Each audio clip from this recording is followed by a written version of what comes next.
৭১ নং গুইমাৰী প্ৰাথমিক বিদ্যালয়ৰ যি ১৫০ বছৰ পূৰ্তি তেওঁলোকৰ যি অনুষ্ঠান ইয়াত উপস্থিত থাকিবলৈ পাই মুঠেই আনন্দিত হৈছোঁ আৰু বিষয়ববীয়া কৰ্মকৰ্তাসকলৰ ওচৰত মোৰ কৃতজ্ঞতা জ্ঞাপন কৰিছোঁ। তেওঁলোকে মোক মাতি আনি তেওঁলোকৰ এই বৃহৎ যি আজি তেওঁলোকে এটা সময় পাৰ কৰিলে, তাৰ আজি উদযাপনৰ সময়ত তেওঁলোকে মোক লগত বিচাৰিছে, তাৰ বাবে মই তেওঁলোকৰ ওচৰত কৃতজ্ঞ। অসমবাসী ৰাইজে আজি অত বছৰ দি অহা মোক মৰম আশীৰ্বাদৰ বাবে তেওঁলোকৰ ওচৰত কৃতজ্ঞতা জ্ঞাপন কৰিছোঁ আৰু খুব ভাল লাগিছে এনেকুৱা এটা থলুৱা অনুষ্ঠানত আহি ভাগ লৈছোঁহি। তেখেতসকলৰ লগত তেখেতসকলৰ সুখৰ এক অংশ মোক দিছে, তাৰ বাবে মই তেওঁলোকৰ ওচৰত আজীৱন কৃতজ্ঞ হৈ থাকিম। আৰু আজি ইয়াত আহি যিটো উপলব্ধি কৰিলোঁ যে প্ৰতিটো জাতি জনগোষ্ঠীয় মানুহখিনিয়ে আজি যি ধৰণে আমাক আদৰিলে, যি ধৰণে তেওঁলোকে এটা শোভাযাত্ৰাত অংশগ্ৰহণ কৰিলে, ইমান এটা দীঘলীয়া শোভাযাত্ৰা, ইমান এটা সৰু অঞ্চল, ইয়াৰ মানুহখিনিৰ একতা দেখি ভাল লাগিলে। এই একতাই আমাৰ প্ৰতিজন আচলতে শিল্পীৰ সপোন। গতিকে এইখন অসম যদি থাকে, তেতিয়া আমি ভাবোঁ আমাৰ মাজত যদি কোনো ধৰণৰ ভাগ নাথাকে, আমি যদি এক হৈ চলিব পাৰোঁ এই ধৰণে, মই ভাবোঁ আমি ডাঙৰতকৈ ডাঙৰ কাৰ্য সাধন কৰিব পাৰিম। গতিকে ইয়ে হওক অসমবাসী ৰাইজৰ চালিকা শক্তি। আৰু প্ৰকৃততে যেতিয়া আমি এনেকুৱা ঠাইলৈ আহোঁ আৰু আমাক কোৱা হয় যে অতি পিছপৰা অঞ্চললৈ আপোনালোক আহিছে, মই কিন্তু কোনো দিশে তেওঁলোকক পিছপৰা অঞ্চল হিচাপে নেদেখোঁ। কাৰণ আমাৰ জাতিটোৰ যি আৱেগ, আমাৰ গামোচাখনৰ যিটো প্ৰতীক, প্ৰকৃতি আৰু পুৰুষ একাত্ম হৈ চলিব পৰা যি শক্তি, এই শক্তি কেৱল মই দেখিছোঁ গ্ৰাম্য অঞ্চলত বেছি। গতিকে এইবোৰ অঞ্চল আচলতে পিছপৰা নহয়, এইবোৰ আচলতে প্ৰকৃতি আৰু পুৰুষৰ যি সন্তুলন সেই বুজাই ৰখা কিছুমান স্থান। গতিকে এইবোৰ স্থান আচলতে আমাৰ কাৰণে বেছি গুৰুত্বপূৰ্ণ। চহৰটো কসমপলিটেন নেচাৰ, চহৰত বিভিন্ন জাতি জনজাতি বিভিন্ন ঠাইৰ মানুহ আহি তাত কৰ্মসূত্ৰে আহি সংস্থাপন লয়। কিন্তু এই যে গাঁৱৰ যি নিভাঁজ যিখিনি আমাৰ স্থানীয় যিখিনি ভূমিপুত্ৰ, এইসকলৰ মাজত মই আচলতে কোনো ধৰণে পিছপৰা অঞ্চলত থকা যেন নালাগে। হয়, সা সুবিধা কিছু নাথাকে, কিন্তু সেই সা সুবিধাবোৰ নোহোৱাকৈও কিন্তু জীৱন উদযাপন কৰি আছে আৰু কৰিব পৰাটো ভাল। আজিৰ তাৰিখত যি ধৰণে আমি আটাই এটা মোবাইল ফোনৰ ওপৰত ডিপেণ্ডেণ্ট এটা জীৱন আমি কটাই আছোঁ, সেইটো নোহোৱাকৈ যদি কোনোবা জীয়াই থাকিব পাৰিছে, মই ভাবোঁ তেওঁলোক বৰ ভাগ্যৱান।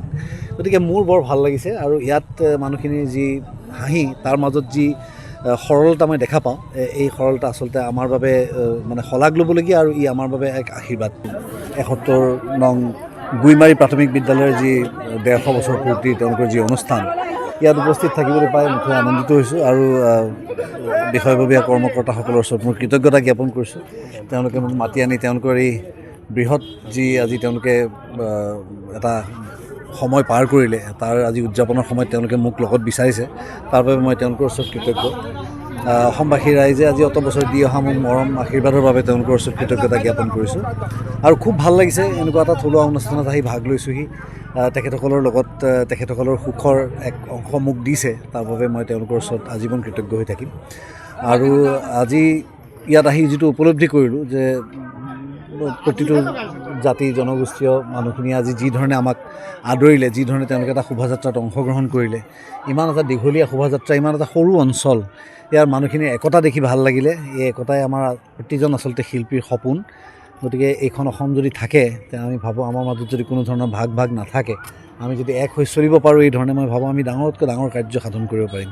গতিকে ইয়ে হওক অসমবাসী ৰাইজৰ চালিকা শক্তি। আৰু প্ৰকৃততে যেতিয়া আমি এনেকুৱা ঠাইলৈ আহোঁ আৰু আমাক কোৱা হয় যে অতি পিছপৰা অঞ্চললৈ আপোনালোক আহিছে, মই কিন্তু কোনো দিশে তেওঁলোকক পিছপৰা অঞ্চল হিচাপে নেদেখোঁ।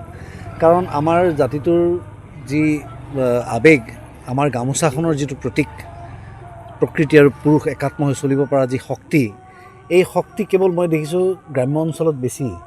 গতিকে এইবোৰ অঞ্চল আচলতে পিছপৰা নহয়, এইবোৰ আচলতে প্ৰকৃতি আৰু পুৰুষৰ যি সন্তুলন সেই বুজাই ৰখা কিছুমান স্থান। গতিকে এইবোৰ স্থান আচলতে আমাৰ কাৰণে বেছি গুৰুত্বপূৰ্ণ।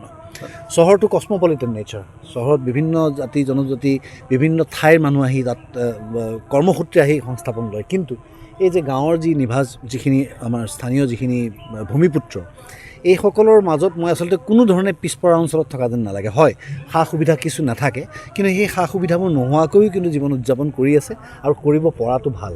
আজিৰ তাৰিখত যি ধৰণে আমি আটাই এটা মোবাইল ফোনৰ ওপৰত ডিপেণ্ডেণ্ট এটা জীৱন আমি কটাই আছোঁ, সেইটো নোহোৱাকৈ যদি কোনোবা জীয়াই থাকিব পাৰিছে, মই ভাবোঁ তেওঁলোক বৰ ভাগ্যৱান।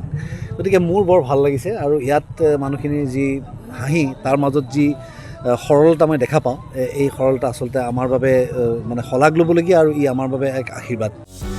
যিকোনো খবৰৰ বাবে যোগাযোগ কৰক আমাৰ এই নম্বৰত 9181 307 221।